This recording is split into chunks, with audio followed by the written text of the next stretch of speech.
She walked into that hospital with a nursing badge and a past she never talked about. They saw a quiet 29-year-old who flinched at raised voices and kept her head down. They didn't see the woman who had stabilized 3 soldiers under live fire in a bombed-out forward operating base outside Kandahar. They didn't see the hands that had packed wounds with gauze while bullets tore through corrugated steel walls. When the administrators at Silver Ridge Medical Center in Aspen Falls decided Evelyn Hart was too small to matter, too soft to fight back, too unimportant to listen to, they made the worst mistake of their professional lives. If this story already has you hooked, follow along until the very end, and drop a like when the truth finally comes out. Tell me in the comments what city you're watching from. I want to see how far this story travels. The morning Evelyn Hart started at Silver Ridge Medical Center, it was snowing. Not the kind of clean, cinematic snow that makes Colorado look like a postcard. This was February snow, gray and wet, sticking to windshields and boot treads, collecting in the gutters along Ridgeline Avenue in dirty brown clumps. Evelyn drove a 2014 Civic with a cracked rear bumper and a heating system that worked about 60% of the time, and she sat in the parking structure for 4 minutes before going inside. Not because she was nervous, but because she was running a mental checklist she'd picked up in the Army and never quite shed. Observe, orient, decide, act. The hospital rose 11 stories above downtown Aspen Falls. Glass and brushed steel, recently renovated, the kind of facility that had its own PR department and a logo on the side of a building. The lobby smelled like antiseptic and the faint ghost of expensive coffee from the administrator's floor. The welcome desk was staffed by a woman named Donna, who handed Evelyn her badge without looking up and said, "4th floor, don't be late to orientation." Evelyn wasn't late. She sat through 2 hours of orientation with 9 other new hires. 2 of them recent graduates, one a travel nurse from Phoenix who kept checking her phone, and several others who filled the room with the particular nervous energy of people trying to make a good first impression. Evelyn did not try to make a first impression. She listened. She watched the presenter, AHR coordinator named Blythe, who went through the laminated slides with the practiced boredom of someone who had given this talk 140 times. Silver Ridge operates on a culture of teamwork, Blythe said. Questions and concerns go through your floor supervisor. We have an open-door policy with administration, but smiled in a way that made the word "but" do a lot of heavy lifting. We ask that staff follow protocol before escalating. Evelyn wrote nothing down. She remembered everything. The medical surgical floor she was assigned to, 4 North, was understaffed in the particular way that chronic understaffing looks. Not chaotic, but worn.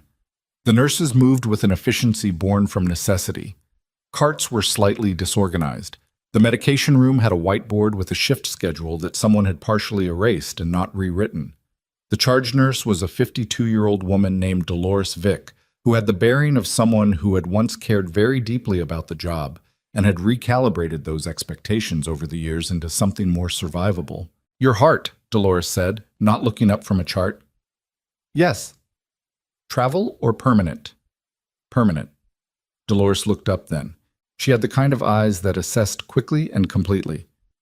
"Where'd you come from?" "Most recently, St. Augustine's in Denver. Before that, the Army." A pause. "Combat?" "Forward surgical." Dolores held her gaze for a second longer than most people did, then handed her a tablet. "Room 408 needs a vitals check.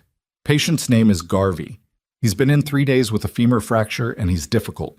Don't let him rattle you." Evelyn took the tablet. "I've been rattled by worse." Quote. The patient in 408 was not difficult in the way that some patients were difficult. Not angry, not demanding. He was afraid. His name was Thomas Garvey, 63 years old, retired postal worker, admitted after what the intake report called a fall from a ladder that had fractured his right femur in 2 places. Evelyn introduced herself, checked his vitals, ran through the standard questions. His blood pressure was elevated. His answers were short and oddly careful, the way people answered when they were choosing their words rather than just speaking. "How's the pain today, Mr. Garvey?" "Fine." "On a scale of—" "Fine." He said it again, flatter. His eyes moved to the door. Evelyn made a note in the chart, then glanced at his wrist. The bruising there was not consistent with a ladder fall. She had seen bruising from falls. She had seen bruising from other things, too. She said nothing. She adjusted his blanket, checked his IV line, told him to press the call button if anything changed. At the door, she paused. "You're safe to ask for help, Mr. Garvey. That's what we're here for." He didn't answer, but something in his face shifted. So briefly, she almost missed it. Not gratitude. Something closer to grief. She walked back to the nurse's station and logged her notes. When she reached the bruising, she described it with clinical precision and flagged it for the attending physician. The attending was a hospitalist named Dr. Raymond Pressler, mid-40s, the kind of doctor who moved through a hospital floor like he was running slightly late for a meeting that mattered more than whatever was in front of him. He glanced at her notes sometime around noon and stopped by the station to tell her, without breaking stride, that she'd over-documented. "It's a mechanical fall," he said. "Don't chase patterns that aren't there. The bruising pattern is heart." He stopped then, turned. "I've been practicing medicine for 22 years. I've reviewed Mr. Garvey's chart. If I thought there was an issue, I'd have flagged it."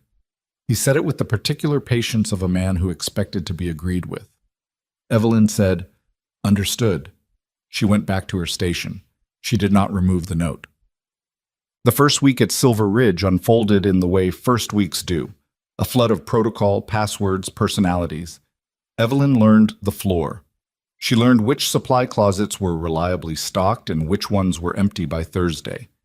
She learned that the night pharmacist, a man named Kettrick, had a habit of logging medication disbursements 2 to 3 hours after they actually occurred.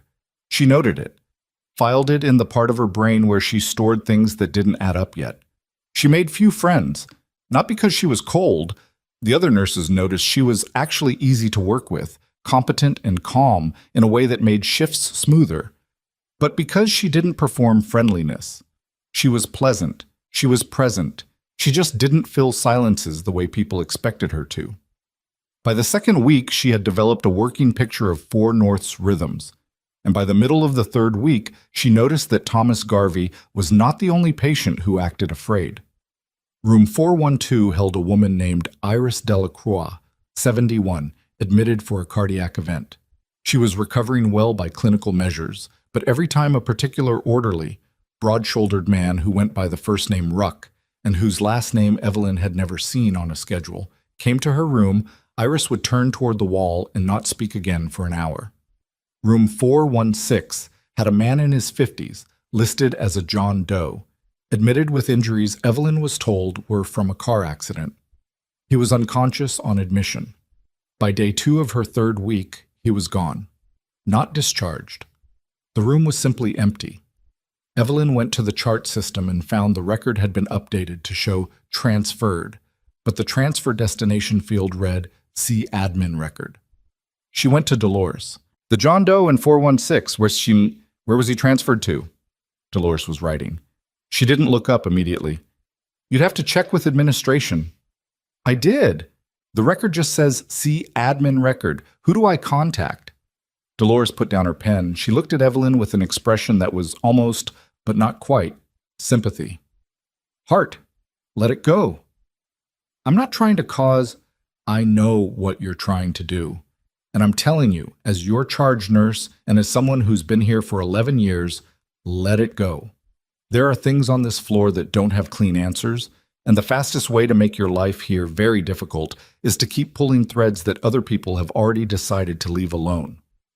Evelyn held the older woman's gaze. Dolores was not lying. She was warning her. There was a difference. "Okay," Evelyn said. She went back to her station. She started logging everything she had observed in the past 3 weeks in a personal notebook she kept in her bag, not in the hospital system. Dates, times, room numbers, patient names, medication logs that didn't match. A face she kept seeing, Ruck, in places that didn't require an orderly's presence. The John Doe who had vanished. She had learned a long time ago that when institutional systems told you to stop looking, the correct response was to look harder, just quieter. The threat, when it came, was professionally delivered. On a Tuesday afternoon during the 4th week, Evelyn was called to the office of the hospital's director of nursing operations, a woman named Patricia Helmond. The office was on the 7th floor, carpeted, with a view of the mountains that was genuinely stunning and seemed almost designed to make you feel small by contrast. Helmond was in her late 50s, silver-haired, the kind of administrator who had been attractive and known it, and had never entirely stopped using it as a management tool. She offered Evelyn a seat. She did not offer water or pleasantries. "I've been reviewing your performance documentation," Helmond said. "I wasn't aware I'd had a performance review." "It's informal. We do them for all new hires in the first month." She opened a folder. "Your clinical competencies are excellent. Your patient outcomes are strong. The issue is the documentation." She looked up. "You've been flagging things that attending physicians have already reviewed and cleared." "I flagged a bruising pattern on a patient that I believe was inconsistent with the stated mechanism of injury. Dr. Pressler reviewed it." "I know. I wasn't trying to override his judgment. I was making a clinical observation." "You were creating documentation that implies negligence where none exists." Hellman's voice didn't rise. It didn't need to.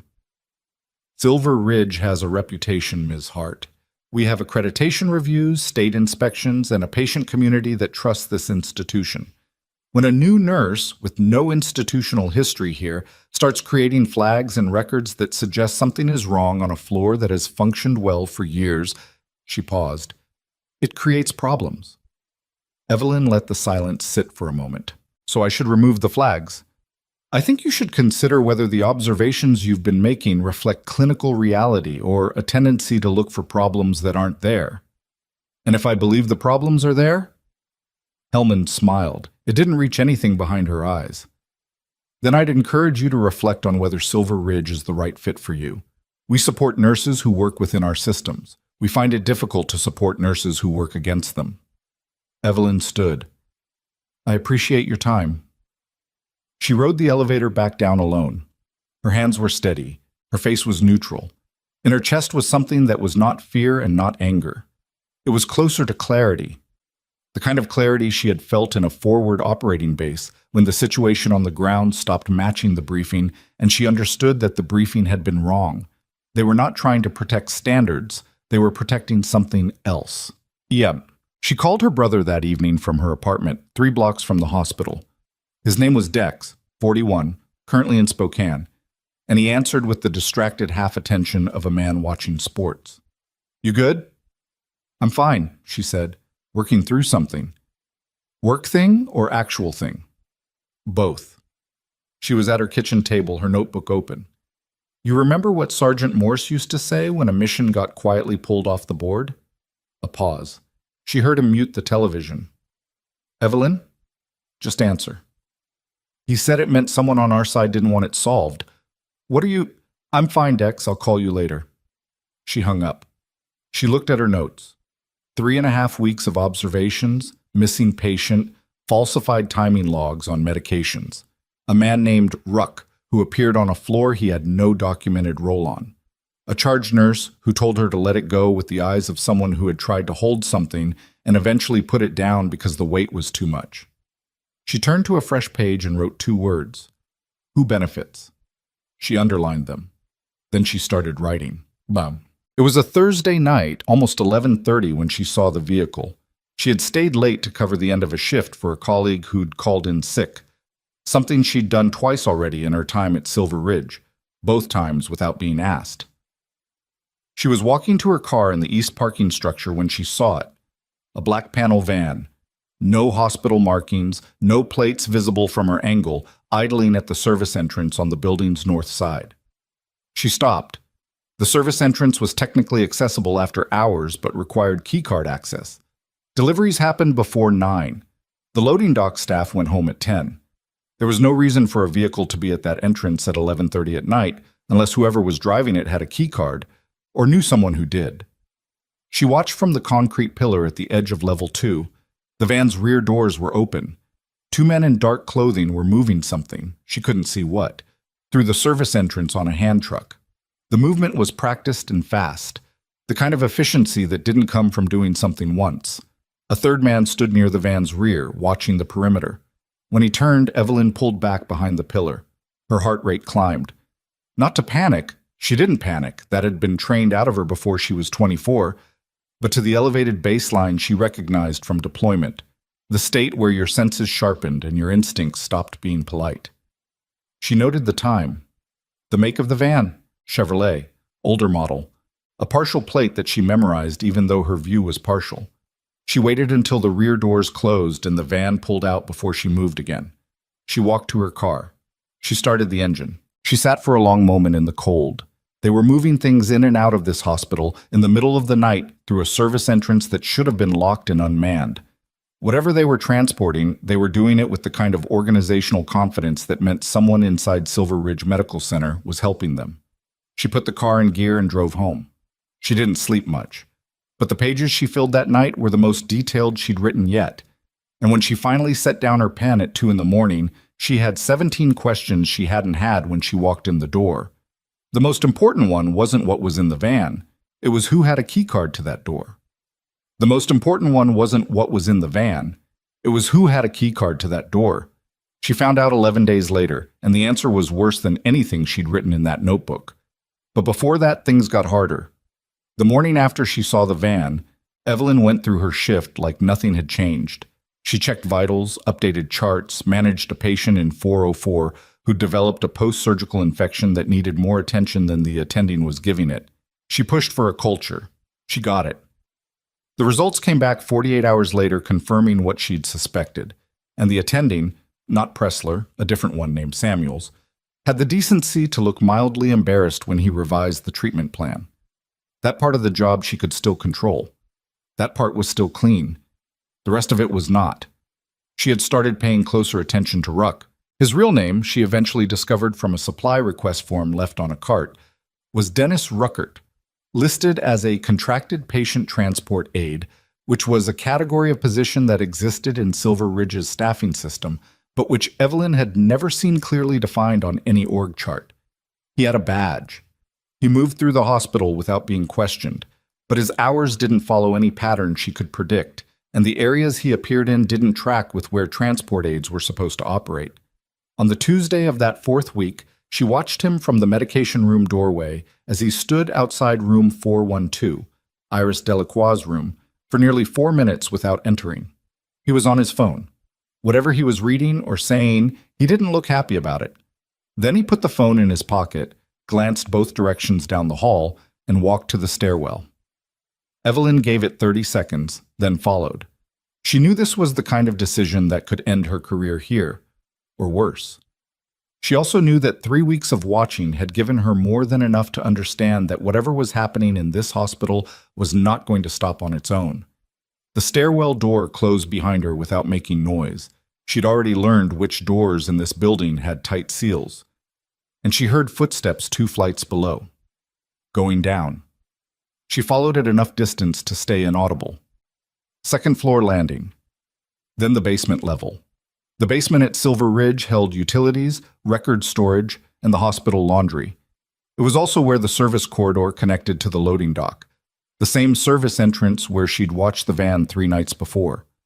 She pushed the basement door open 1 inch. She could see the corridor from the gap, gray cinder block walls, fluorescent lights, a metal shelving unit heavy with stored linens.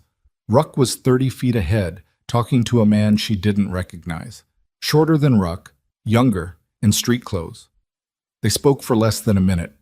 The shorter man handed Ruck a folded paper or envelope, she couldn't tell which, and then walked toward the far end of the corridor where the service exit was.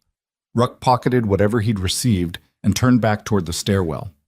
Evelyn let the door close and moved up 4 stairs before he pushed through. He went up without looking back.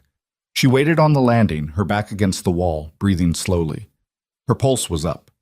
Her mind was already organizing what she'd seen into something coherent. It wasn't proof. She knew that.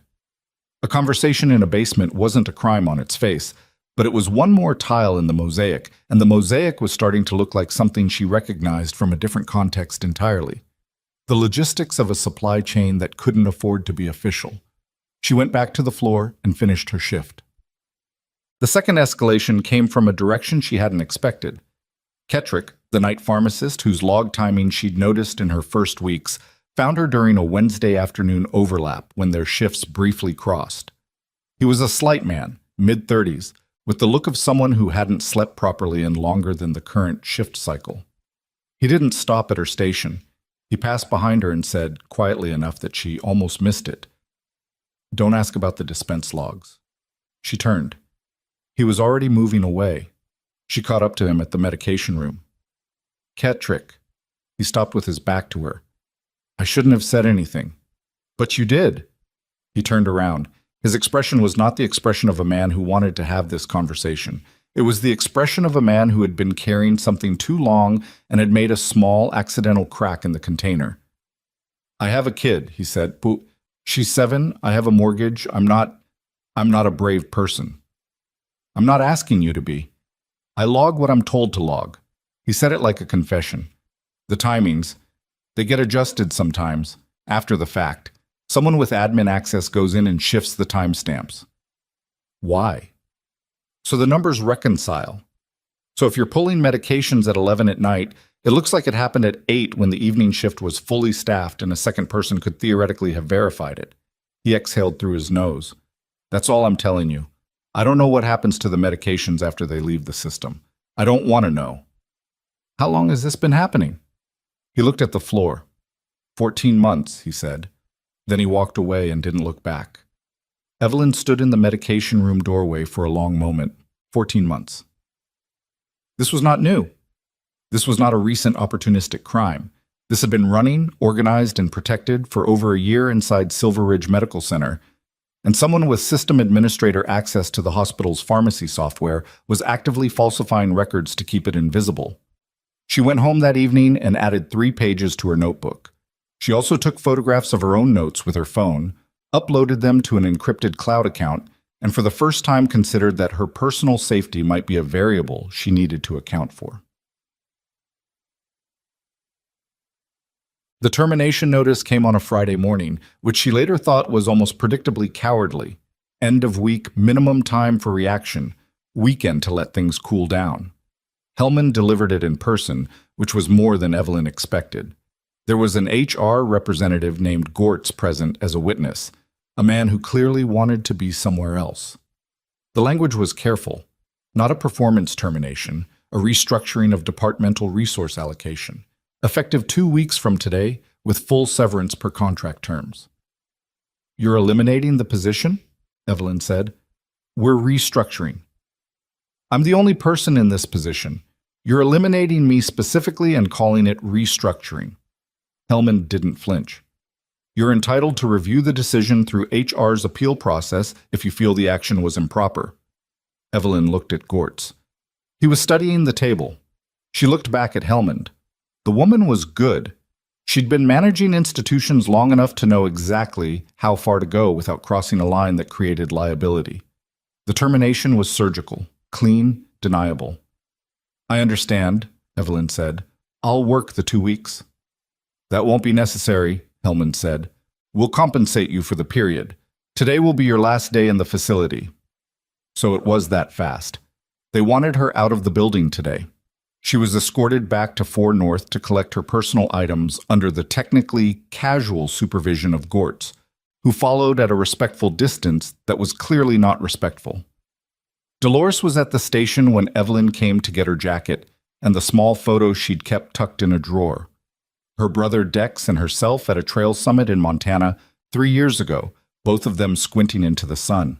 Dolores handed her the photo before Evelyn could reach for it. She said nothing. Her face said enough. "Take care of yourself," Evelyn said. "You too, Hart." Dolores paused. "You were good at this job." It wasn't an apology. It wasn't quite a goodbye, either. It was just an acknowledgement, the kind that cost something to give and was offered anyway, quietly, between 2 people who both understood what had just happened and why neither of them could say so out loud. Evelyn walked out of Silver Ridge Medical Center at 10:14 on a Friday morning with her jacket, her photo, and her notebook, which Gortz had not known to look for, in her bag. She sat in her car for 6 minutes. Snow again. Different quality than February's. Late season, lighter, almost theatrical. Then she called a number she hadn't dialed in 2 years. Captain Mason Callahan, U.S. Army, Currently on a 30-day administrative leave that he was spending badly in a rental house outside Colorado Springs, answered on the third ring. He sounded like a man who had been awake for a while and hadn't found anything useful to do with that wakefulness. Hart. Callahan. She hadn't had to explain who it was. He'd have her number stored from the mountain rescue coordination they'd worked 4 years ago when his unit had evacuated a forward aid station and she'd been the medic who kept 2 of his men alive during the extract. I need to talk to someone who isn't going to tell me to let it go. A beat. Where are you? Aspen Falls, Silver Ridge Medical Center, or outside of it. I just got walked out. Tell me. She did. She was concise, which he appreciated. She'd learned that about him years ago, that he processed information better when it came without narration.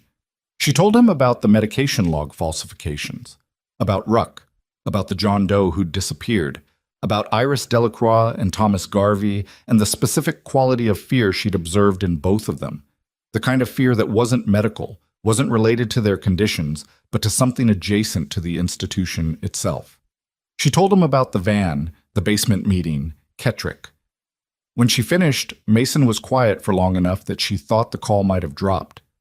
The timestamp adjustments, he said. You said 14 months. That's what Kettrick told me. That's not a hospital employee running a side business. That's an organization with enough reach to compromise your records infrastructure. Someone planted in administration or IT or both. I know. You're not still inside the building. They walked me out this morning. Another pause. Okay. Don't go back. Don't contact anyone on staff. Not even people you trust. If they moved fast enough to terminate you on a Friday, they know you've been looking and they're managing the exposure. Mason, I'm not telling you to stop. I'm telling you to be careful about what you do in the next 48 hours, because that's when they'll be watching most closely. She could hear him moving. A chair. Keys. I know some people. Let me make calls. What kind of people? The kind who've been looking at something similar in the Western District for the past 8 months and haven't been able to get inside the facility. You might be the inside they've been missing. Evelyn stared through the windshield. The snow had stopped. The mountains were visible at the edge of the city, white and indifferent. You're telling me this isn't isolated. I'm telling you it might be a lot bigger than one hospital in Aspen Falls, and the people I need to call are going to want to talk to you, in person. When? Give me until Sunday. Stay somewhere they can't easily find you, not your apartment. She thought of Dex, then thought better of it. I'll figure it out. Hart. His voice had shifted slightly. Not softer, exactly, but less operational. You were right to look. Anyone who told you to stop. I know, she said. Call me Sunday. She hung up. Then she drove to a motel on the west side of Aspen Falls that charged $63 a night and didn't require a credit card if you paid cash in advance. She paid for 3 nights. She brought her bag inside, set the notebook on the table under the window, and sat on the edge of the bed and breathed. She was unemployed. She was possibly being watched. She had 17 pages of observations that constituted evidence of something she didn't yet have a name for, and the only person who believed her was a Special Forces captain currently on administrative leave in Colorado Springs. She'd been in worse positions. She made herself remember that concretely, not as reassurance, but as fact. She had been in worse positions, and she had made decisions under worse conditions, and she was still here. That was not nothing. She opened the notebook and started a new page. Mason called Sunday morning at 9, earlier than she'd expected. She was drinking bad motel coffee and had already been awake for 2 hours. Can you be in Colorado Springs by noon? Yes. There's a federal building on T. John Street. Don't go to the main entrance. There's a side access on the east side that looks like a maintenance door. It'll be unlocked. Ask for Whitmore. Who's Whitmore? Army Criminal Investigation Division. She's been running a parallel inquiry into something called the Meridian Network, pharmaceutical diversion operation, suspected to have nodes inside at least 4 medical facilities in the western U.S. region. Evelyn set down the coffee. Pharmaceutical diversion. Controlled substances mostly. Fentanyl, oxycodone, ketamine. Stolen in clinical quantities. Repackaged, moved, The operation is sophisticated enough that they've been running it for over a year without a single facility-level arrest, because every time they get close, the trail goes cold at the institutional level. Whoever is coordinating the inside contacts is good at insulating the network from exposure. The timestamp falsifications. That's one mechanism. There are others. Whitmore will brief you when you get there. A beat. She's going to want your notebook. She can have photographs of it. Fair. She heard the brief suggestion of something that might have been approval in his voice. Drive carefully. The pass road is still icy this time of year. She was on the road by 10. She drove the pass road in the gray late winter light with her notebook on the passenger seat and the particular focus she'd learned to maintain when a mission had shifted from reconnaissance to something else. The mountains on either side of the highway were enormous and still, and she didn't listen to music. The side door on the east face of the federal building was exactly where Mason had said it would be, and it was unlocked, and inside was a corridor that smelled like commercial cleaning products and old paper, and at the end of it was a room with a folding table and a woman named Whitmore. Agent Diane Whitmore was 47 years old, with the physical economy of someone who had long since stopped caring about anything except what was in front of her. She had close-cropped gray-brown hair, no jewelry, a brown jacket that had seen better days. She looked at Evelyn the way people who had been doing serious work for a long time looked at someone new, measuring without performing it. Captain Callahan said you were Army, Whitmore said. Forward surgical, 14 months deployed. Whitmore nodded slightly. He also said you have 17 pages of field observations from inside Silver Ridge.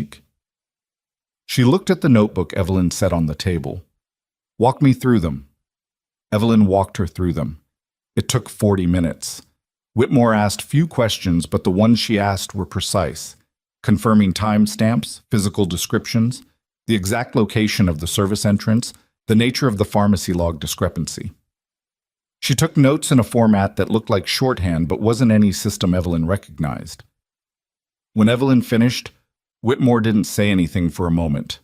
Then she turned to the wall behind her, which Evelyn had assumed was blank, and pulled down a roll-up that turned out to be a map of the Western District with 4 facilities marked in red.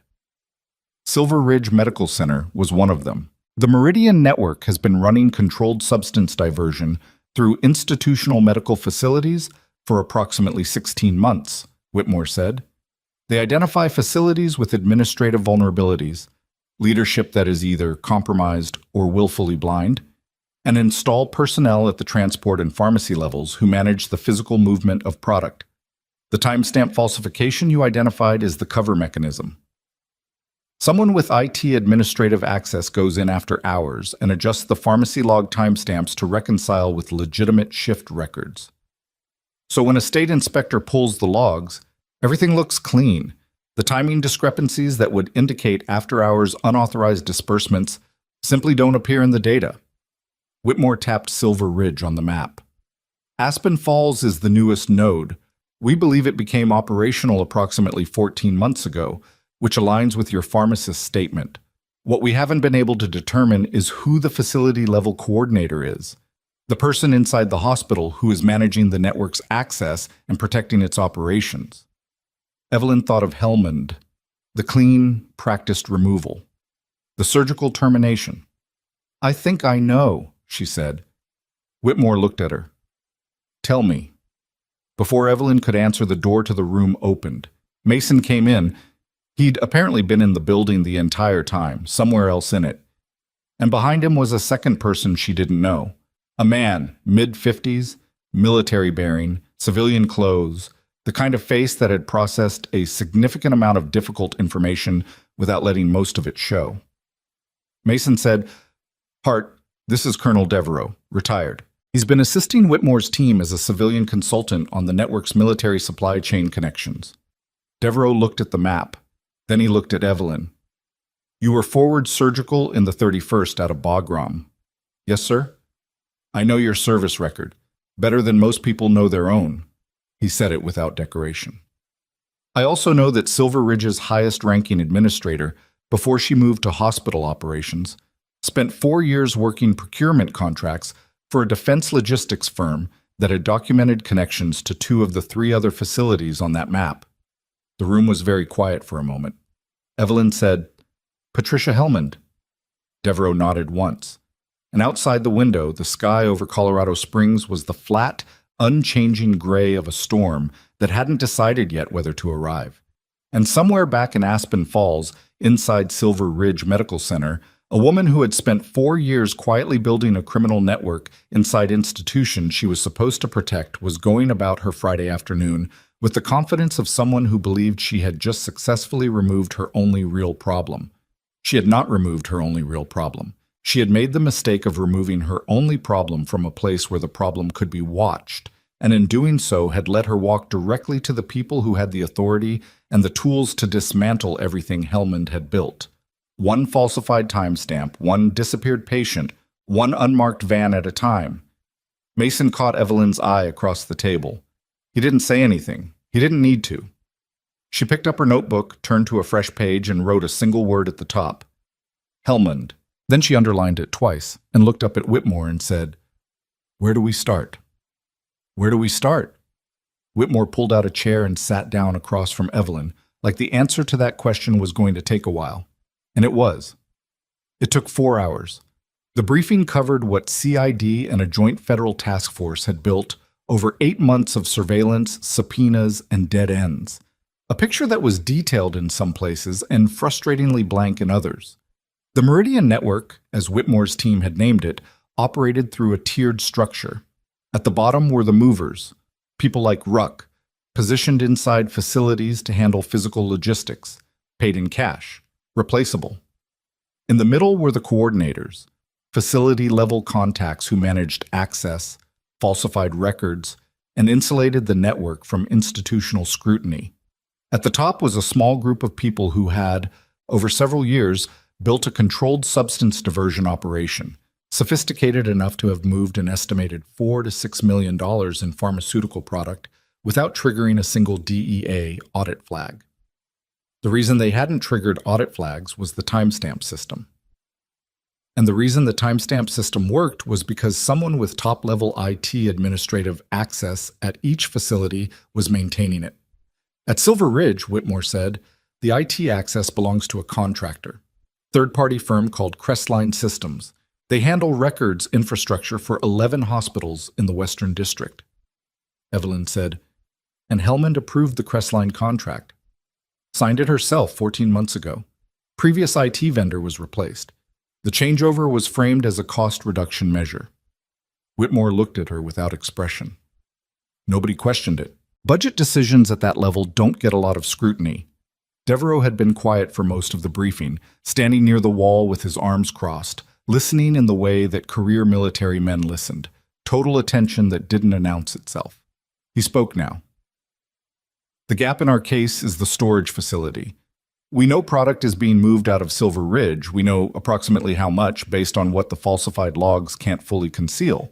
What we don't have is where it goes after the loading dock. The van, Evelyn said. We've tracked 3 similar vehicles through intersection cameras.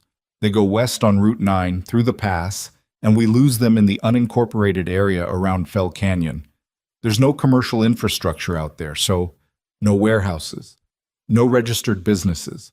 Whatever they're using as a staging point, it's either on private land or it's below the level of anything we can access without a physical lead. She understood what he wasn't saying directly. They needed someone who had been inside the facility, who knew the physical layout, the timing, the personnel. They needed her. I can draw you the service corridor from memory, she said.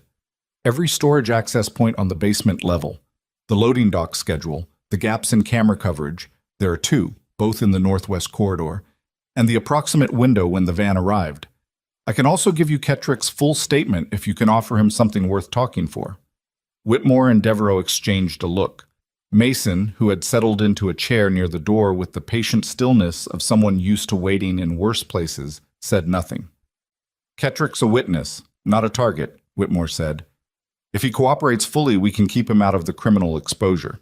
But we need him to be the one who comes forward. We can't approach him through the hospital because Helmand will see it. Let me talk to him, Evelyn said.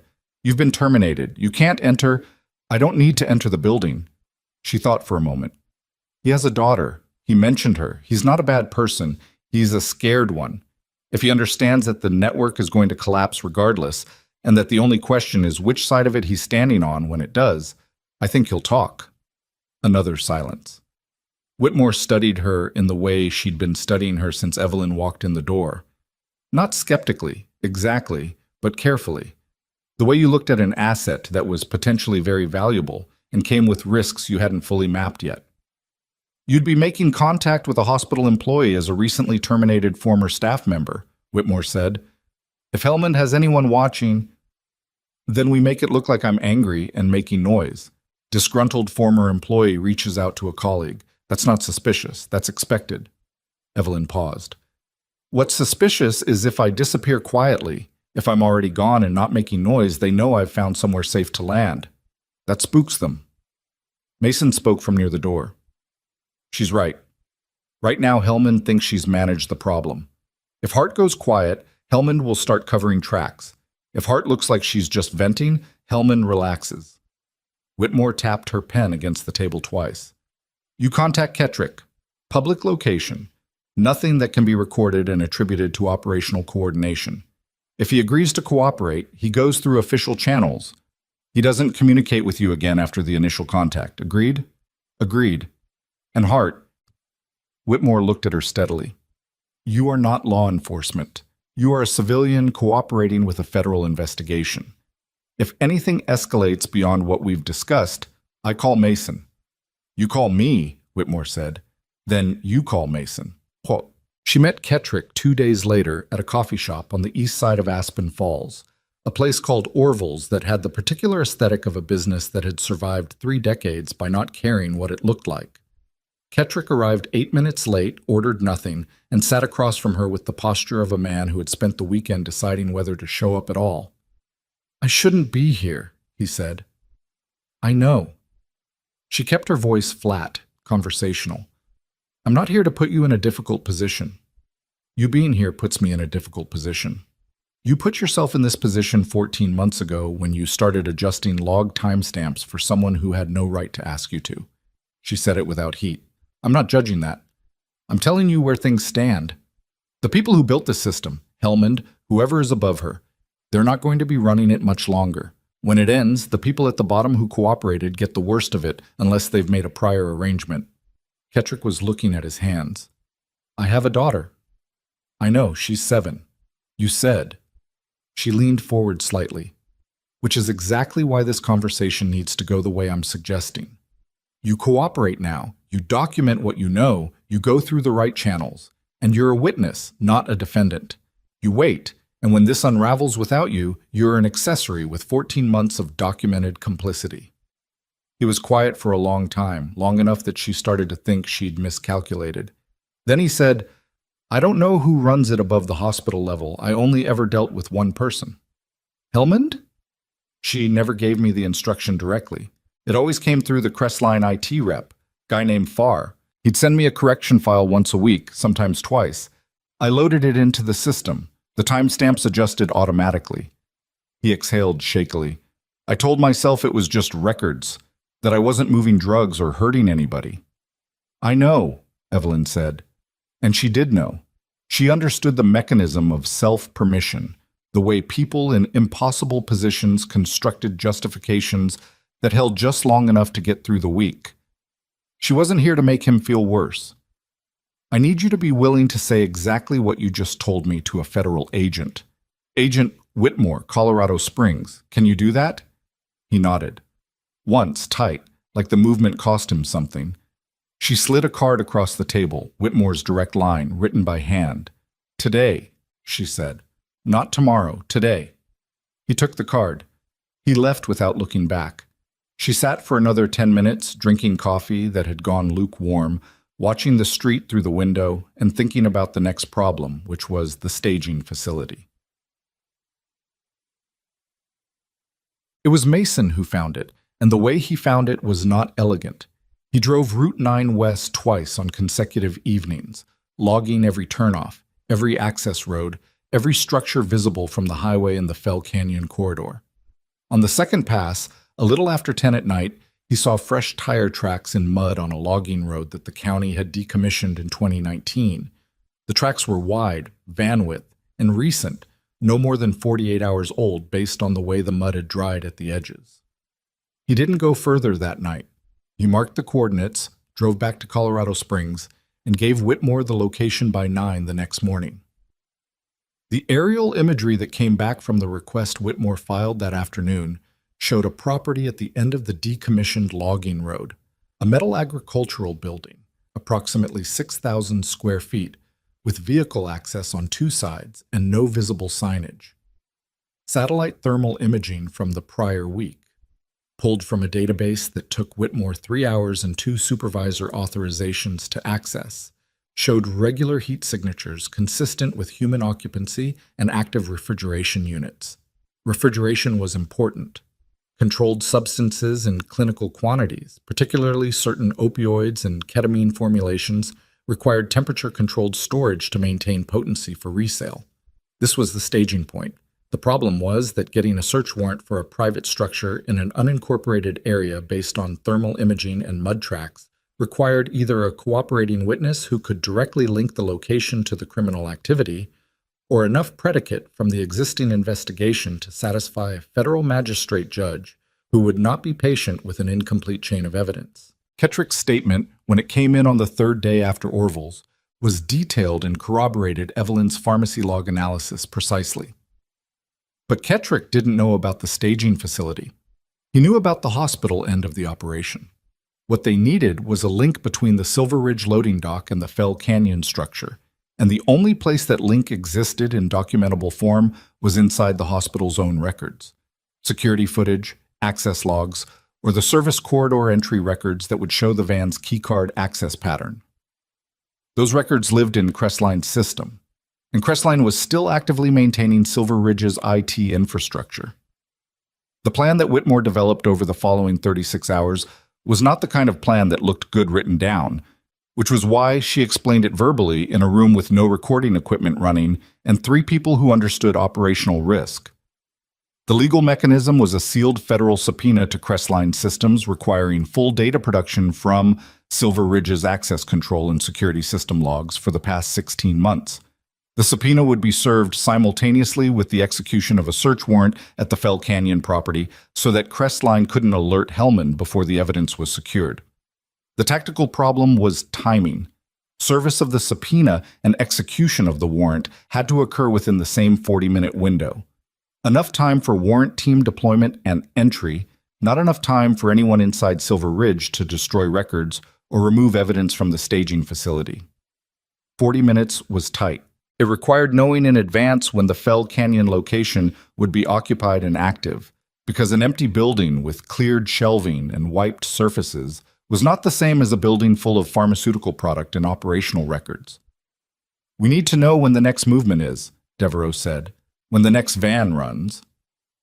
Evelyn looked at the table. Then she looked at Mason. "The van runs on a cycle. I saw it once."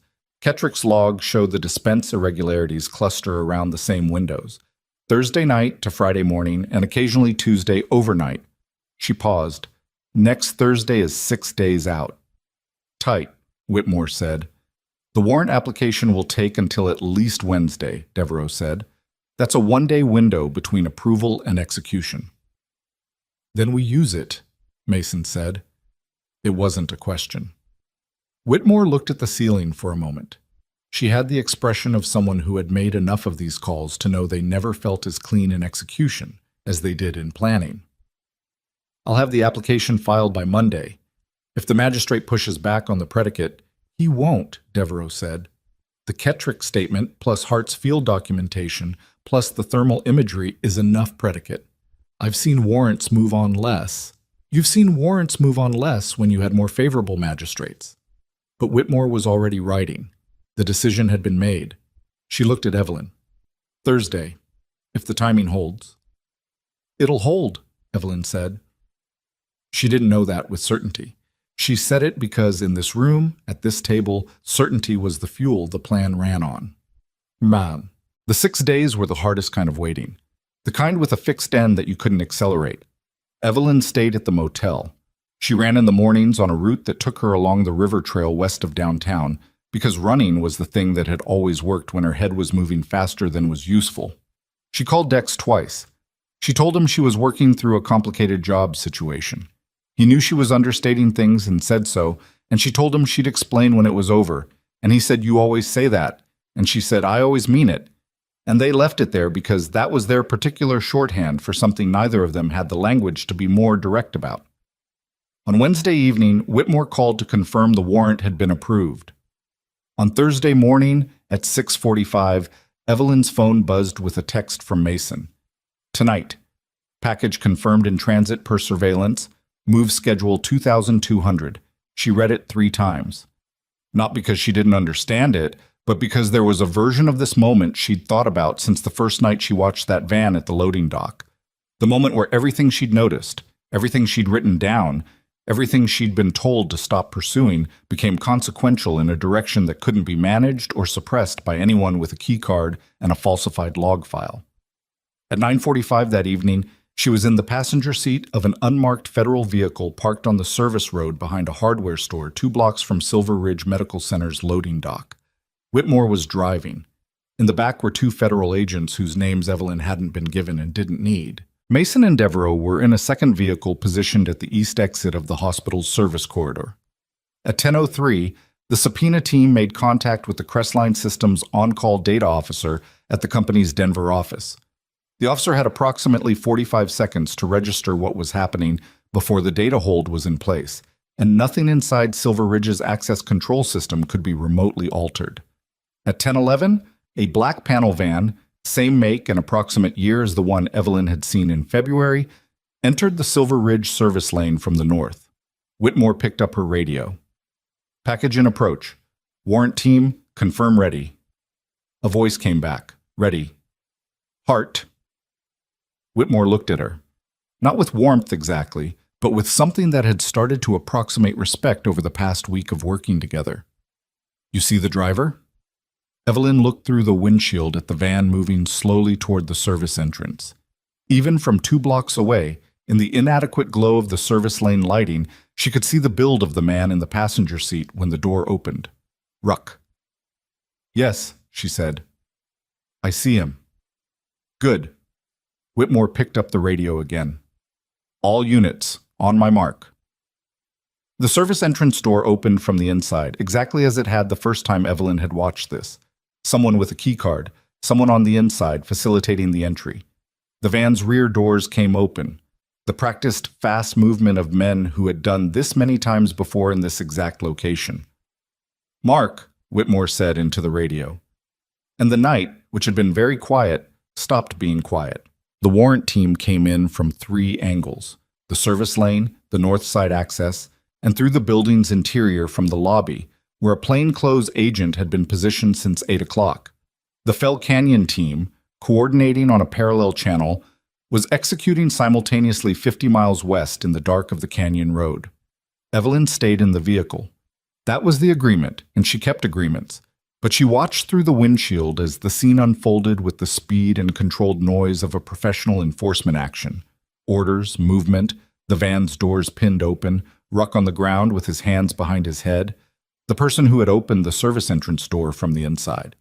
A man she didn't recognize, not Helmond, someone in the facility's maintenance staff, being walked out with his wrists secured. And then Whitmore's radio crackled with the voice from the Fell Canyon team. "We're in. It's here. All of it. Records, product, everything." Whitmore exhaled through her nose. One controlled breath. She looked at Evelyn. Evelyn looked back at the loading dock, where 4 months ago she had stood behind a concrete pillar on level 2 of a parking structure and watched men move unknown cargo in the dark and understood, in the particular way that pattern recognition and trained instinct had always worked for her, that something was deeply wrong inside this place. She had been right. She had always been right. And every person who had told her to stop looking, to let it go, to consider whether Silver Ridge was the right fit for her, every one of them was about to find out what it meant to have underestimated a woman who had made decisions under live fire before she was 24 years old. Whitmore's radio crackled again. "Fell Canyon team, secondary package. We've got files, physical records, going back 18 months. There are names." Whitmore straightened. "How many?" A pause on the other end that lasted long enough to be significant. "Enough," the voice said. "A lot of names." Whitmore looked at the radio. Then she looked at Evelyn, and in the flat overhead light of the service lane, something shifted in her expression. Not surprise, but the specific grim satisfaction of an investigator who had spent 8 months working toward a moment that had just arrived considerably larger than anticipated. Names, Evelyn said quietly. Not a question. Names, Whitmore confirmed.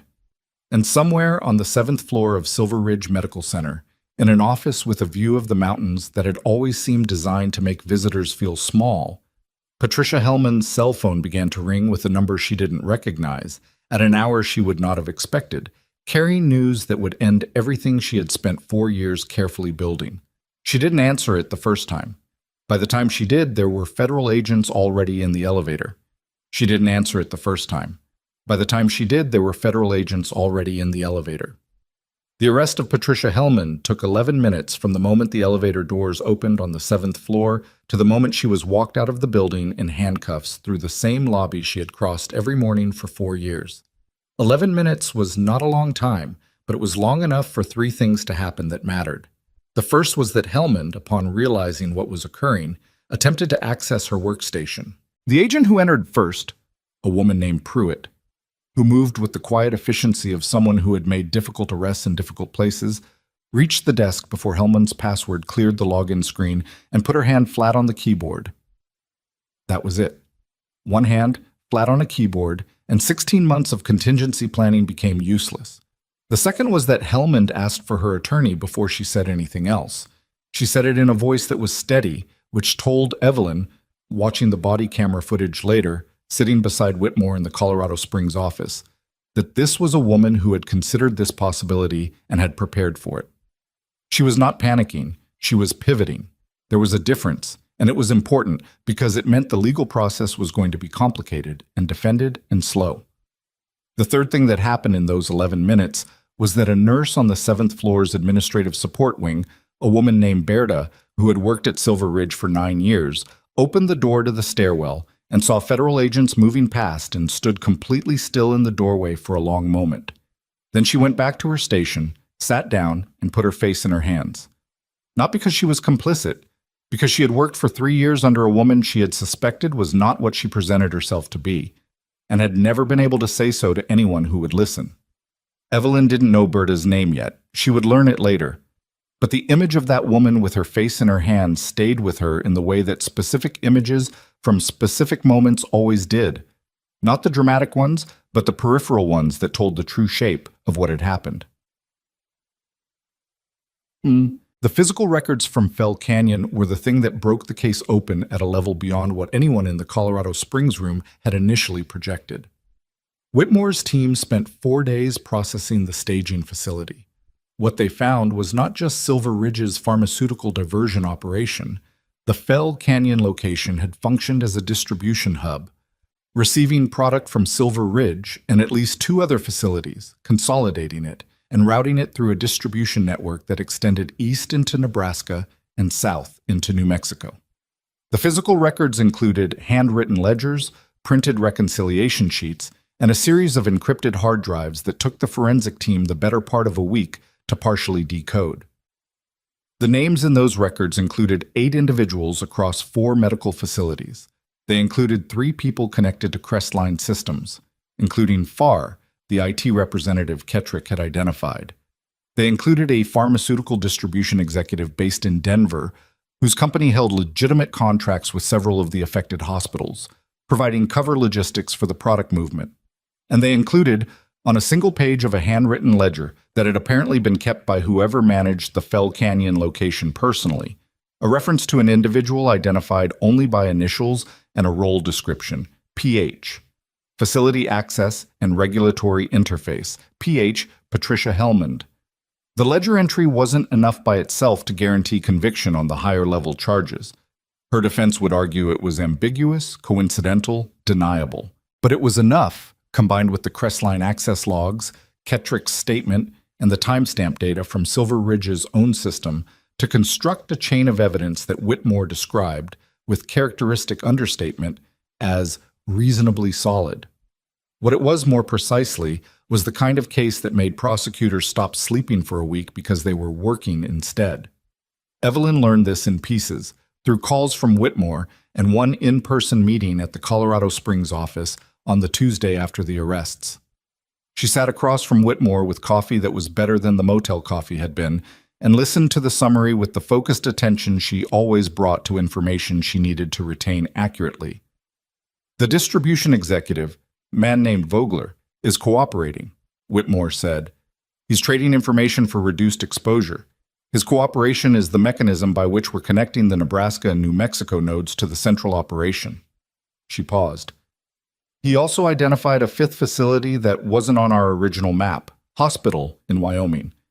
We've already made contact with the state medical board there. How many patients were affected? Evelyn asked. Whitmore looked at her for a moment.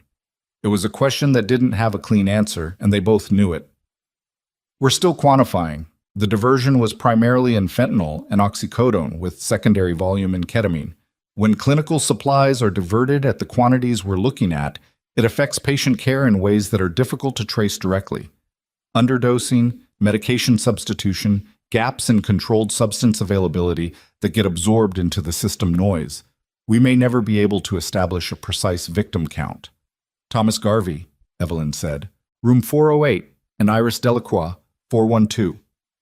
Both have been contacted by victim advocates. Garvey is being reevaluated by an independent physician. There's reason to believe his pain management was compromised during his admission. Delacroix is cooperating with investigators regarding the orderly Ruck, who was currently in federal custody along with the three men from the van, the maintenance employee who had let them in through the service entrance, and far from Crestline. The web of arrests had happened fast and in enough locations simultaneously that there had been no meaningful opportunity for anyone to run. Hellman's attorney filed a motion Tuesday morning, Whitmore continued. They're going to challenge the warrant predicate on the Fell Canyon search. Will it hold? The magistrate signed it. The predicate was documented. They'll file the motion, the judge will review it, and it will likely be denied. Whitmore said it with the measured confidence of someone who had seen this play before. Her attorney is good, but the evidence is better. Evelyn nodded. She held her coffee cup and looked at the table for a moment. Then she said, I need to know about the John Doe, the patient who disappeared from room 416. A brief shift in Whitmore's expression. His name was Arthur Pell, 61 years old, no permanent address. He was admitted to Silver Ridge following injuries that we now believe were the result of an assault connected to the Meridian network. He appears to have been present at or near a transfer location and witnessed something he shouldn't have. She paused. He was transferred to a private care facility in Boulder under a false name. We located him last week. He's alive. He's in poor health, but he's alive.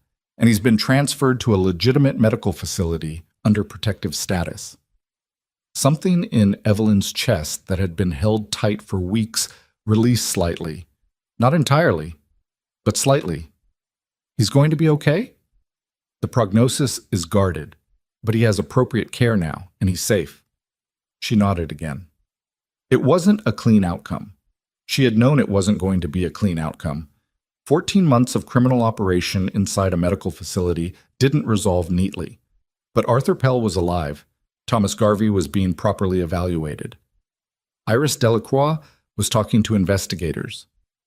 Those were real things, concrete things, in a situation where the tendency was to measure success by arrests and legal outcomes and lose track of the individual human costs. The press broke the story on Wednesday morning, which was earlier than Whitmore had wanted and about as inevitable as everything else. A reporter at the Aspen Falls Courier had picked up on the federal vehicles at Silver Ridge the previous Thursday night and spent 4 days making calls before the story was tight enough to publish. The initial piece was careful: federal investigation, multiple arrests, pharmaceutical diversion, hospital administrator among those detained. No specific names in the first version. By Thursday afternoon, with the public court filings available, the names were there. Hellman's name led the story. The piece ran with her official hospital photograph, the same photograph that appeared on Silver Ridge's website under executive leadership, a corporate headshot that had always conveyed exactly the kind of institutional authority it was designed to convey. It was a strange thing to see, Evelyn thought, that photograph above a headline about federal drug charges. Strange in the way that specific dissonances were strange, when the container and the contents turned out to be completely incompatible. The story also named Silver Ridge Medical Center as the primary facility under investigation. The hospital's board of directors, apparently caught as flat-footed as anyone, issued a statement within hours expressing full cooperation with federal authorities and announcing an immediate internal review. The statement was the verbal equivalent of a man in a burning building insisting he had the situation under control. By Friday, the Aspen Falls Courier piece had been picked up by 3 Denver outlets and 1 national wire service. By the following Monday, there were television cameras outside Silver Ridge. Evelyn watched some of this from the motel, and some of it from the coffee shop on the east side where she had met Kettrick. She was not named in the initial coverage. Whitmore had managed that deliberately. Evelyn's role as a cooperating civilian witness was protected from public disclosure for the time being, pending the formal legal proceedings. But she watched the coverage with the particular detachment of someone who had been inside the thing being described and found the outside view almost unrecognizable. The press framed it as an institutional failure, a hospital with insufficient oversight, an administrator who had abused her position. The narrative was not wrong, exactly, but it was incomplete in the way that narratives constructed from press releases and public filings were always incomplete. It described the surface of the thing without the texture underneath, the fear in Thomas Garvey's eyes, the way Iris Delacroix turned toward the wall when Ruck walked past, Kettrick saying, "I have a daughter with the voice of a man who had been carrying something corrosive for 14 months and didn't know how much damage it had done." Mason called her on the Friday after the story broke. He was in Colorado Springs, had been since the night of the operation. "How are you doing?" he asked. Not "how is it going?" The distinction mattered. "I'm okay," she said. And then, because she was trying to be more accurate in the things she said to people who had earned it, "I'm tired. I haven't slept a full night since February. But I'm okay." "That's fair. What about you?" A pause. "Devereaux wants me to consider coming back on as a consultant for the Wyoming facility review. I haven't decided." "Will you?" "Probably." She could hear the slight dry quality that served as his version of humor. "I'm bad at leaving things half-finished. I know the feeling." They were quiet for a moment in the way that people who had been through something together could be quiet. "Whitmore's going to need your formal deposition in the next 2 weeks," he said. "Full account. Everything from day 1 at Silver Ridge through Thursday night. It'll take a while." "I know." "You should have a lawyer present." "I'm not a defendant." "Doesn't matter. Have a lawyer." He said it with the flat certainty of someone who had seen cooperative witnesses get pulled into complicated legal situations by not protecting themselves appropriately. "I can recommend someone." "Okay," she said. "Send me the name." After she hung up, she sat for a while in the not-quite-comfortable chair near the motel window. The mountains were visible from here on clear days. Today was clear. They were very large and very still and entirely indifferent to the fact that a 14-month criminal operation had just been dismantled in a 60-square-mile area at their feet, which was honestly appropriate. The mountains had been here before Patricia Hellmond, and would be here considerably after whatever prison sentence she eventually received. The formal deposition happened over 2 days the following week in a conference room at the federal building in Colorado Springs. Evelyn brought the lawyer Mason had recommended, a woman named Quarles who had the compact, methodical intelligence of someone who had spent 30 years making sure her clients didn't say anything that could be used against them in rooms where the intent was specifically to find things to use against them. Quarles sat to Evelyn's left and said very little. She didn't need to say much. Evelyn was a precise witness.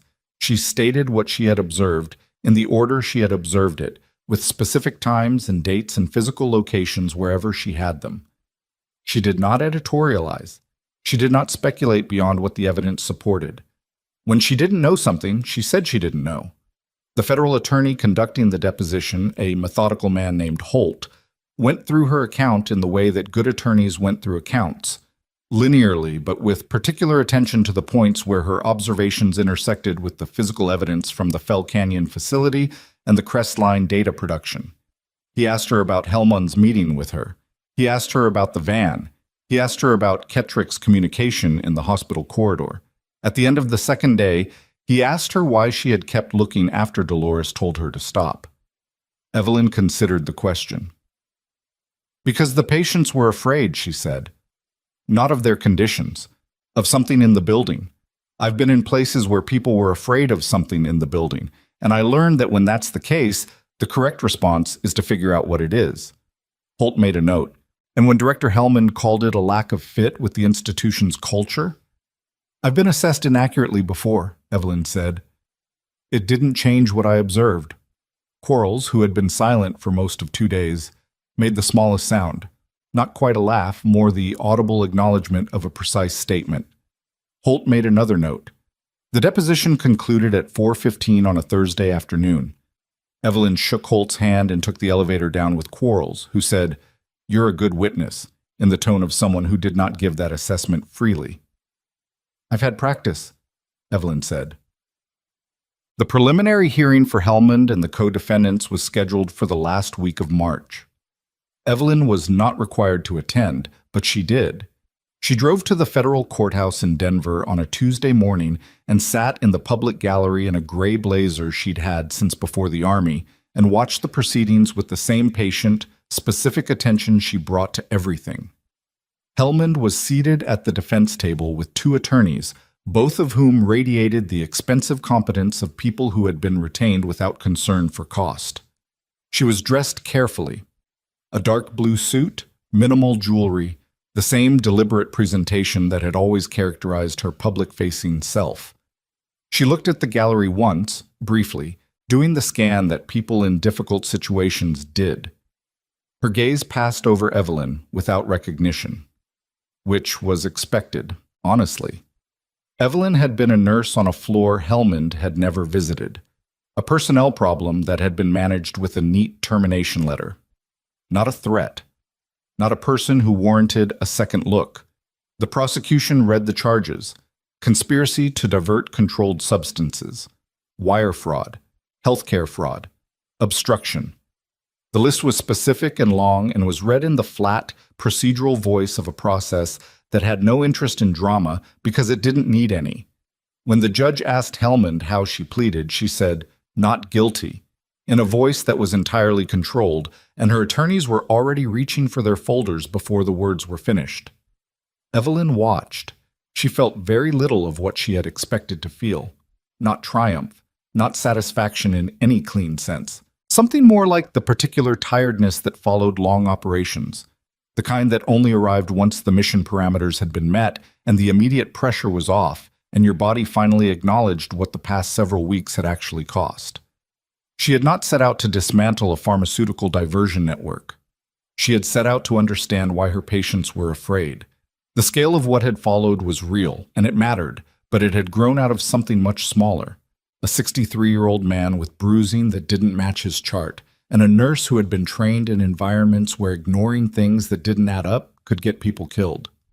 She left the courthouse before the hearing concluded. There was nothing left for her to see in that room that she needed to see. The legal process would continue for months, possibly years. Hellman would negotiate or fight or appeal. The co-defendants would each find their own accommodations with the evidence against them. That was Whitmore's work now, and Holt's, and the judiciary's. Evelyn drove back toward Aspen Falls on the highway through the mountains, and somewhere in the middle of the pass, with the peaks on both sides still heavy with late-season snow, her phone buzzed on the passenger seat. It was a number she didn't recognize. She let it go to voicemail. Then, 15 minutes later at a rest stop outside the pass, she listened to the message. The caller identified himself as Dr. Noel Ainsworth, chairman of the Silver Ridge Medical Center Board of Directors. His voice was the voice of a man who had spent 40 years being listened to and was not entirely comfortable with the position he was currently in. He said that the board had been conducting an internal review. He said that the review had reached certain conclusions. He said he would like to meet with her at her earliest convenience to discuss Silver Ridge's path forward and her potential role in it. He said he was sorry for what had happened. Evelyn listened to the message twice. She sat in the rest stop with the engine running and the heater doing its 60% job and looked at the mountains through the windshield. Sorry was a word. It was not nothing, and it was not everything. She was not going back to Silver Ridge as a floor nurse. She knew that clearly, in the same way she had known certain things clearly in the field, not as emotional conviction, but as assessed fact. That chapter had closed the morning. Gortz had followed her to the nurse's station and watched her collect a photograph of herself and her brother in Montana. But Ainsworth's call was the beginning of something, and she was experienced enough to know that beginnings required decisions, and decisions made in rest stops on mountain passes were not always the right ones. She saved the number. She pulled back onto the highway. She was 3 miles down the road when her phone buzzed again. This time, a text from Whitmore. Vogler gave us the full network map this morning. The Wyoming facility has a second coordinator we didn't know about. Same structure as Helmand. Administrative level. Pharmaceutical procurement access. Name is Brandt. Evelyn read it at the next straight stretch of road. Then a second text arrived, and this one made her pull over completely. Brandt resigned from Wyoming last month and took a position at a hospital in New Mexico. We have a name on the new facility, but we need someone who knows what to look for from the inside. Whitmore. She stared at the message. The mountains were very still. A truck passed on the highway, rocking her small car slightly in its wake. She called Whitmore back. "Tell me about New Mexico," she said. "Tell me about New Mexico," she said. Whitmore's voice on the other end had the quality it always had when she was relaying information she considered actionable, so flat, precise, no wasted words. The facility was called Descanso Regional Medical Center, located in a mid-sized city in the northern part of the state. Brandt's full name was Carolyn Brandt, 53 years old, formerly the director of supply chain operations at the Wyoming facility. She had resigned 4 weeks before the Wyoming investigation became public. Not after, before, which meant she had known it was coming. That kind of foreknowledge didn't happen by accident. Someone in the network had warned her. She moved fast, Evelyn said. She had a position waiting. That takes coordination. Someone placed her at Descanso deliberately. She didn't just apply and get lucky. Whitmore paused. We don't have enough to move on the facility yet. Brandt's been there 5 weeks. She hasn't had time to build the infrastructure the way Helmand built it at Silver Ridge, but if she's following the same playbook, she's already identifying who she needs and who she needs to manage. You want me to go in before she gets established. I want you to consider it. It's not a simple ask, and I'm not going to pretend it is. Another pause. You'd be going in as a nurse, because you are one, and your license and references are clean. There's no deceptive element on your credentials. But your purpose in the building would be observation and documentation, working in parallel with a federal team that would be positioned outside the facility. You would not be undercover in the legal sense, but you would be operating with a level of situational awareness that the facility wouldn't know about. The same thing I was doing at Silver Ridge, except this time with explicit federal coordination from day one. Evelyn looked at the highway. A second truck passed, slower than the first. The mountains didn't move. How long? We're estimating 30 to 60 days to build enough predicate for a warrant. Possibly less if Brandt moves quickly and makes mistakes. A beat. Heart. I won't lie to you about the risk. If Brandt is being managed by the same network tier that managed Helmand, and if that tier becomes aware that the Wyoming and Silver Ridge operations both went down and that there's a federal investigation active, they may already be cautious. Moving into a facility under those conditions is not without exposure. I know what exposure looks like, Evelyn said. I've worked in worse conditions. I know you have. That's why I'm calling you. She was quiet for a moment. The rest stop behind her was empty, just the highway, the mountains, the thin afternoon light of late March in Colorado. Send me the facility information, she said. I'll call you tomorrow. She drove the rest of the way to Aspen Falls thinking about it, not anxiously, but in the specific, methodical way she had always thought about difficult decisions. She didn't have a job.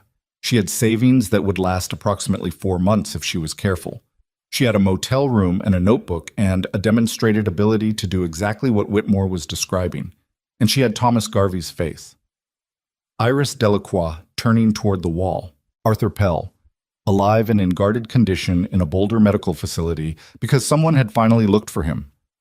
She called Dex that evening and told him, in more detail than she'd given him before, what the past 3 months had actually been.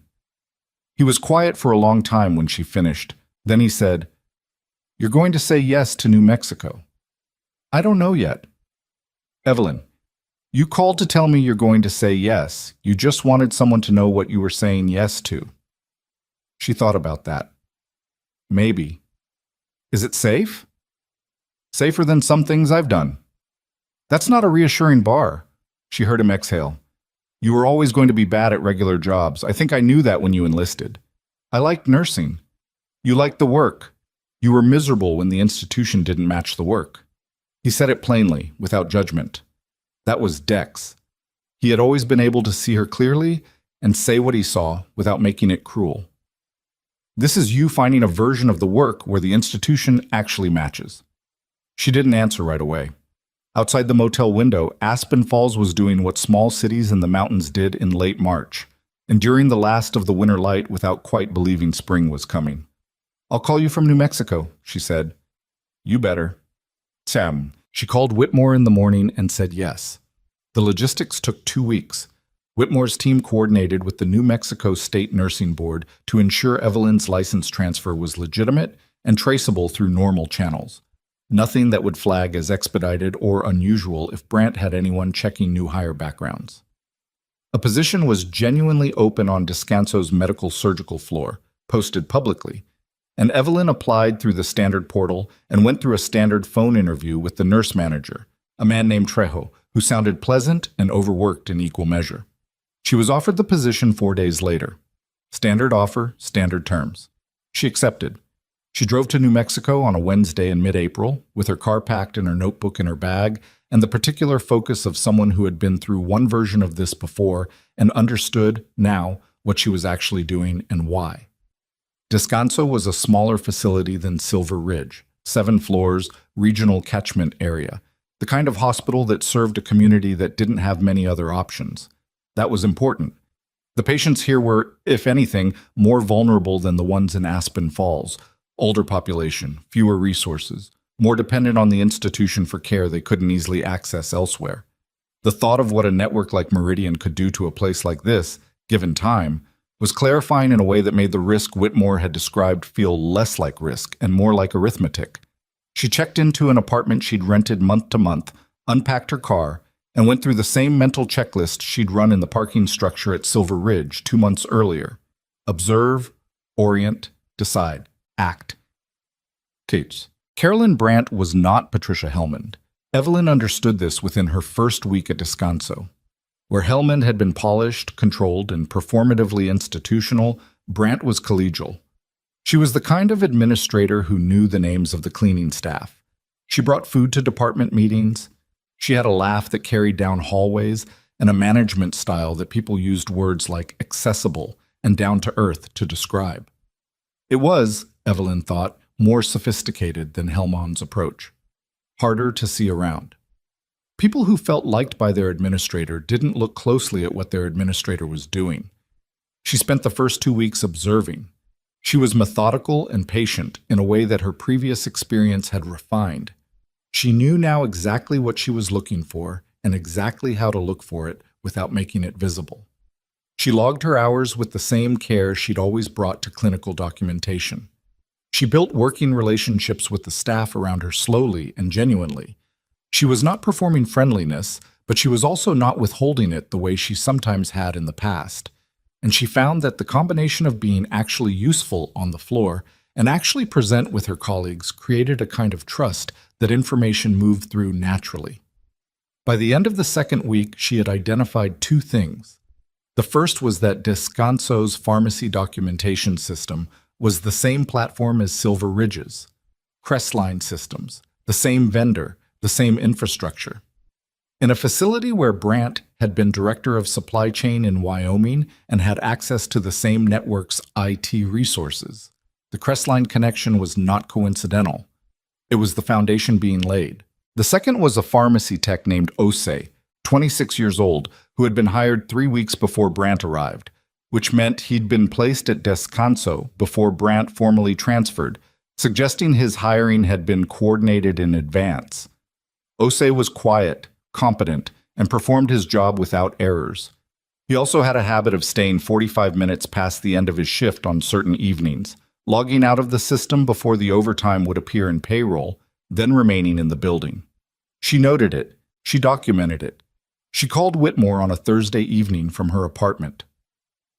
"The Crestline infrastructure is already in place," she said. "I think they moved faster at this facility because they knew the timeline was compressed. They knew investigations were active. They needed to establish the mechanism before anyone was looking." "How far along?" "Early. The pharmacy tech I've identified, Osei, I don't think he's fully integrated yet. The pattern isn't settled, which means if you move in the next 3 to 4 weeks, before the timestamp falsification mechanism is fully operational and before significant product diversion has occurred, you can stop this before patients are harmed." Whitmore was quiet for a moment. "That's a different position than Silver Ridge." "Yes, at Silver Ridge I was documenting damage that had already been done. Here we have a window." She paused. "I know what that window is worth. You know what that window is worth. I need 2 more weeks of documentation to build the predicate. The Wyoming case is still moving through the system. If I pull resources for a second action before the first one is bulletproof, I risk both." A beat. "Can you hold for 2 more weeks?" "Yes." She held. The 2 weeks were more difficult than the first 2 had been, because now she was watching something build that she knew was harmful and could not yet stop. She understood operationally why the timeline was necessary. Understanding it didn't make it easier to walk past Osei at the end of his shift and know what he was likely doing with his extra 45 minutes. She ran longer in the mornings. She called Dex twice. She ate dinner in her apartment most evenings because she needed the quiet. She was not, she recognized, handling the sustained tension as gracefully as she would have liked. She was tired in a bone-level way that sleep wasn't fully addressing. And there were 2 evenings where she sat at her kitchen table with her notebook open and couldn't write anything because her mind was running too fast and too circular to produce useful output. She was not fine in any way that she would have described as fine to someone who asked carefully. She was functional. She was doing the work.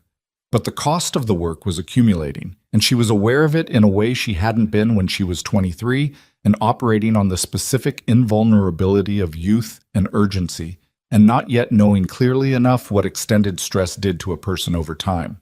She called Mason on one of those evenings, not to report anything operational, just called him. He answered on the second ring.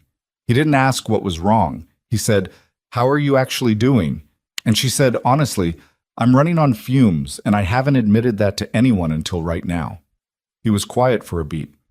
"That's a hard thing to say." "I know. It's also the right thing to say when it's true." He paused. "The New Mexico piece will close. Whitmore is thorough, and she's fast when she has what she needs. You've got maybe 10 more days of this." "I know that too." She stared at the ceiling. "Knowing doesn't always help." "No, it doesn't." Another pause. "But you called, which means you're not trying to manage it alone. That's something." It was something. She didn't minimize it. Whitmore's call came on a Tuesday, 16 days after Evelyn had asked for 2 more weeks. The warrant had been approved. The predicate was built from a combination of Evelyn's documentation, Wyoming case materials that establish Brandt's prior operational role, and a subpoena to Crestline that had been filed under seal in a New Mexico federal court. The action was scheduled for Friday night. Evelyn spent Wednesday and Thursday on the floor at Descanso the same way she had spent every other shift, carefully, precisely, doing her job completely while carrying the weight of what was coming. She treated her patients. She updated her charts.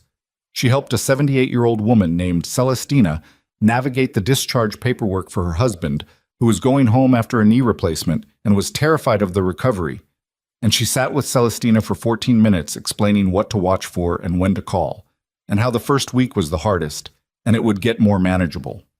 She did this because it was her job, and because it needed to be done, and because Celestina's husband mattered regardless of everything else that was happening in that building.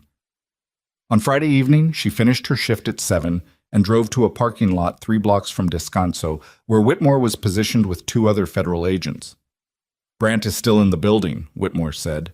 She had the same containment she'd had at Silver Ridge, the unshowy focus of someone who had done this enough times to know that tension before an action was energy you needed and shouldn't spend on performance.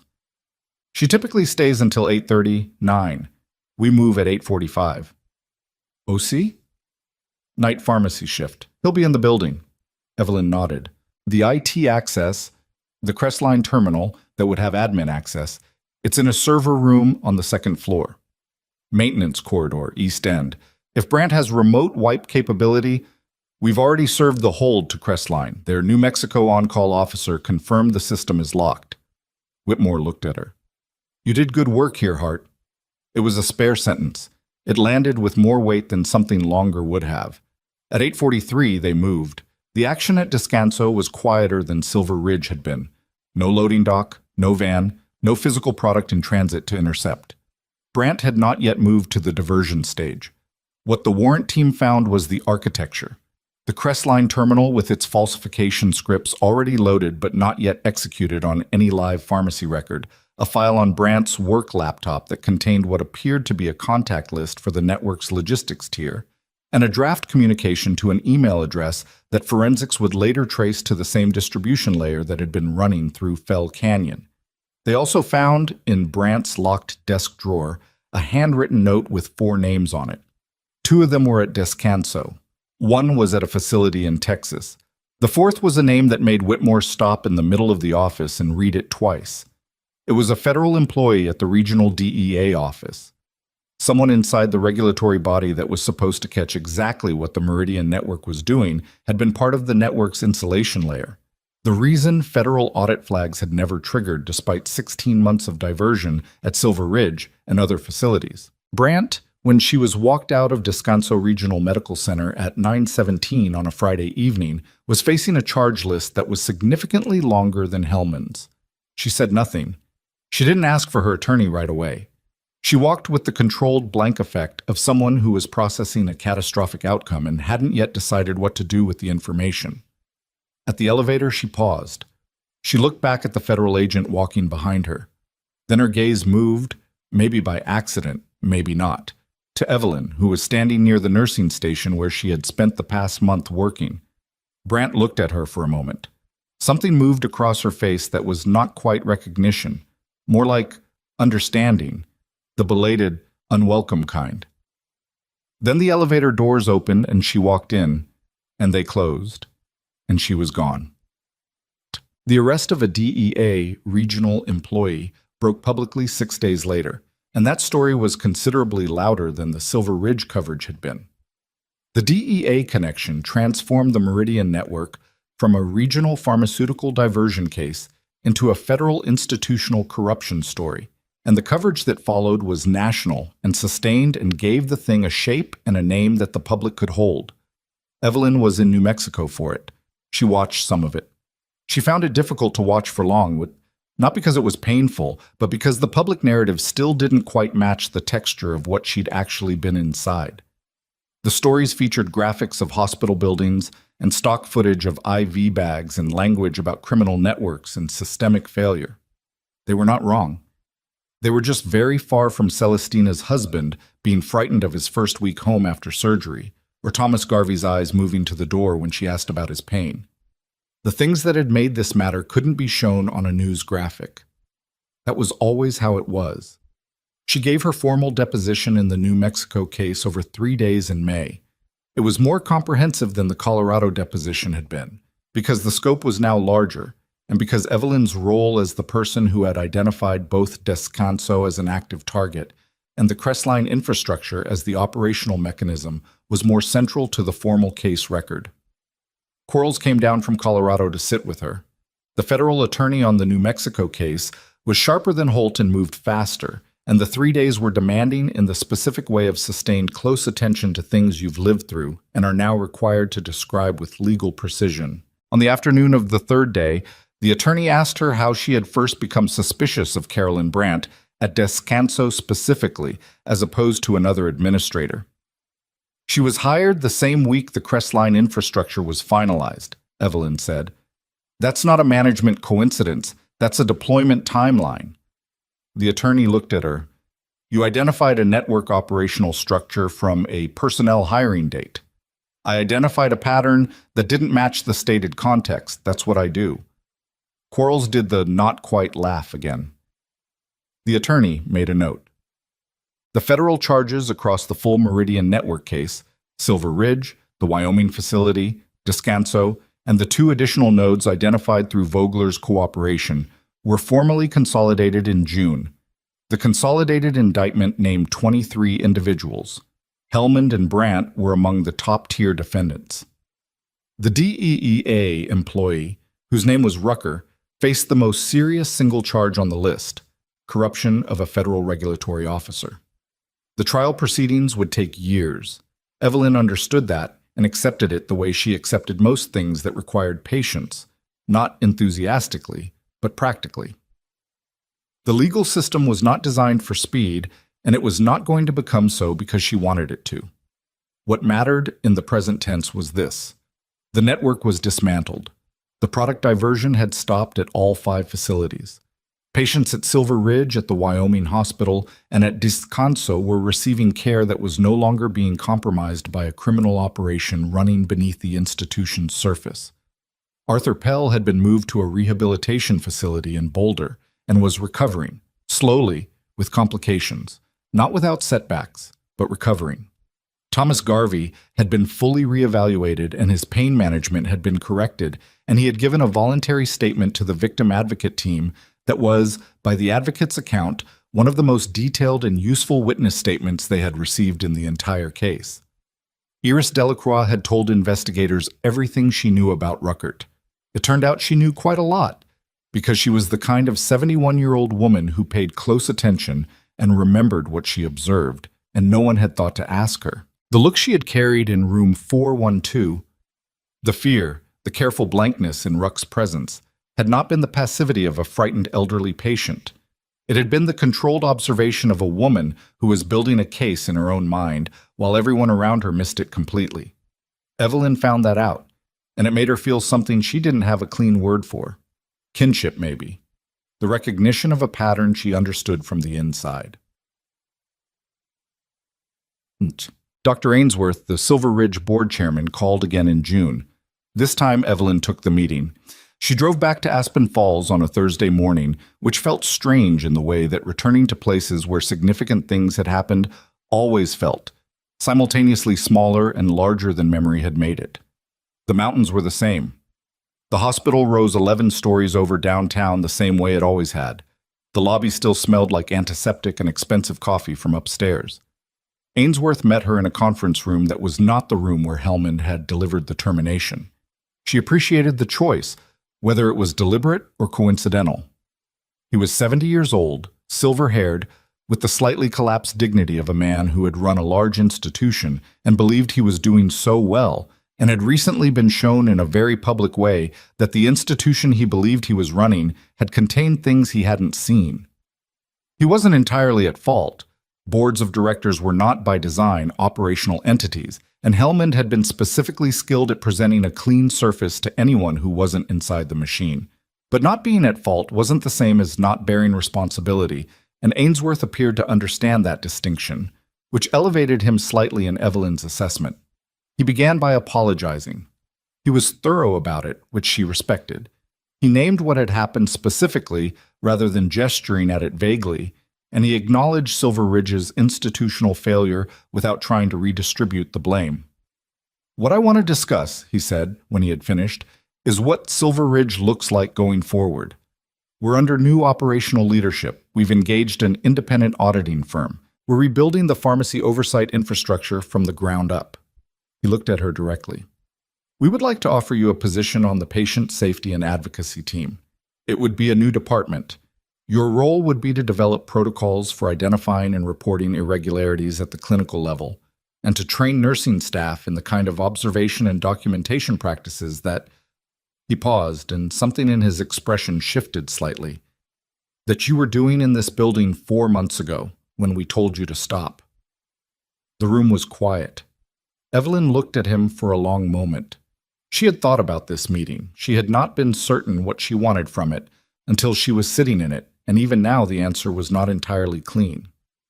"You terminated my position," she said. "Someone in this institution walked me out of the building on a Friday morning because I was documenting things that other people didn't want documented." "Yes." He didn't soften it. That can't be a thing that happens to the next person who notices something wrong. No, it can't. If I take this position, I need structural authority to escalate concerns outside the chain of command that Helmand operated in. Direct board access if necessary. A reporting mechanism that can't be overridden by administration. We're prepared to build that. I need it in writing before I agree to anything. Understood. She looked at the table. Then she looked back at him. I'm not doing this for Silver Ridge's reputation. I know, Ainsworth said. That's why I want you for the job. She didn't say yes that day.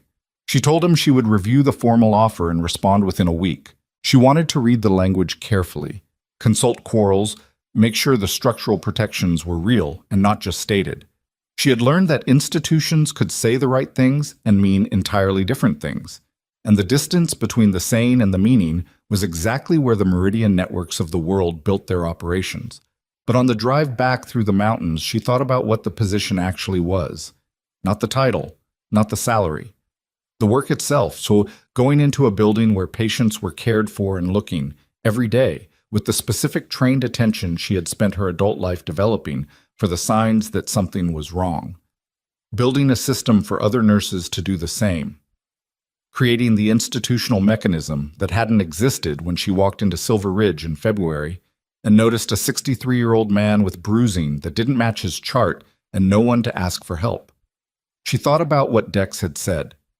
You were always going to be bad at regular jobs. She thought about Iris Delacroix in room 412, building her own quiet case while everyone missed it.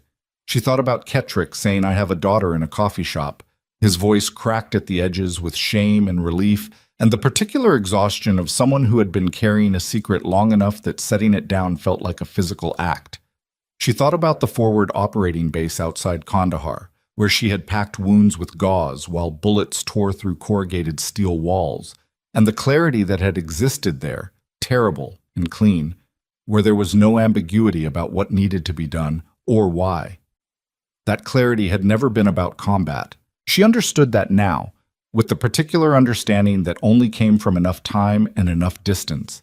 The clarity had been about the work, about the specific, unglamorous, essential act of keeping people alive when systems and circumstances and other people's failures had put them at risk. She had been doing that work her whole adult life. She had done it in Afghanistan. She had done it on 4 North. She had done it in a motel room in Aspen Falls with a notebook and a phone, and the stubborn, unspectacular refusal to let the people in power convince her that what she was seeing wasn't there. She called Mason from the highway. Ainsworth offered me a position. A pause. Are you going to take it? Probably. She watched the road. I need the structural protections in writing.